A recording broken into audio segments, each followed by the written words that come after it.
अब याद करिए 2017 के पहले के उत्तर प्रदेश को हर दूसरे तीसरे दिन दंगा होता था। बहनों और भाइयों, इन दंगाइयों का उपचार ही डंडा है।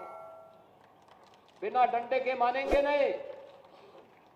आप देख रहे होंगे बंगाल जल रहा है, वहां की मुख्यमंत्री चुप है, दंगाइयों को शांति दूत कहती है। अरे लातों के भूत बातों से कहां मानने वाले हैं। लेकिन सेकुलरिज्म के नाम पर इन लोगों ने दंगाइयों को दंगा करने की पूरी छूट दे रखी है। पूरा मुर्शिदाबाद पिछले एक सप्ताह से चल रहा है, सरकार मौन है। बहनों और भाइयों, इस प्रकार की अराजकता पे लगाम लगनी चाहिए और मैं धन्यवाद दूंगा इस बात के लिए वहां की माननीय न्यायालय को, जिन्होंने वहां पर केंद्रीय बलों की तैनाती करके वहां के अल्पसंख्यक हिंदुओं की सुरक्षा की व्यवस्था करने के लिए कदम उठाया है और आज केंद्रीय बल वहां पर तैनात है। आपने वहां की पीड़ा सुनी होगी। सब लोग मौन है। कांग्रेस मौन है मुर्शिदाबाद के दंगों पर, कांग्रेस मौन है, समाजवादी पार्टी मौन है, टीएमसी मौन है। वे धमकी पे धमकी दिए जा रहे हैं, समर्थन कर रहे हैं। बांग्लादेश के अंदर जो हुआ था उसका समर्थन कर रहे हैं बड़ी बेशर्मी के साथ। अगर उन्हें बांग्लादेश अच्छा लगता है तो उनको बांग्लादेश ही जाना चाहिए। क्यों भारत की धरती पर बोझा बने हुए हो? क्यों भारत की धरती पे बोझा बने हुए हो?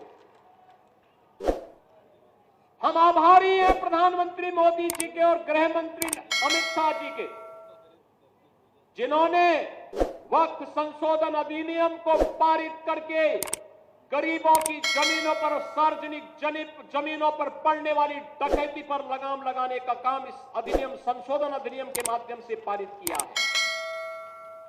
अब ये जमीन जो वापस आएगी, बहनों और भाइयों, इसमें हॉस्पिटल बनेंगे, इनमें गरीबों के लिए मकान बनेंगे, हाई राइज बिल्डिंग बनेगी, यहां पर स्कूल बनेंगे, विश्वविद्यालय बनेंगे, निवेश के लिए लैंड बैंक बनेगा। लेकिन किसी को जमीन पर कब्जा करके गुंडागिर्दी करने की छूट अब नहीं मिलेगी।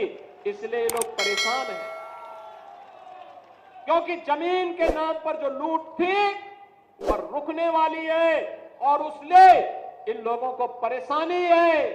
परेशानी इस बात को लेकर के कि अब गुर्गे खाली हो जाएंगे। तो पहले जो जनता को लूटते थे, इनको अब भय है कि इनके द्वारा पाले गए गुर्गे कहीं भस्मासुर हुए तो कहीं अब इन्हीं को न लूटने लग जाएं। इनके द्वारा अकूत संपत्ति जो अर्जित की गई है उसी पर डकैती न डालने लग जाए। इसलिए उस भय के कारण ये वक्फ के नाम पर जनता को बेवकूफ बनाने का काम कर रहे हैं, जनता की आंखों में धूल झोंकने का काम कर रहे हैं, गुमराह करने का काम कर रहे हैं।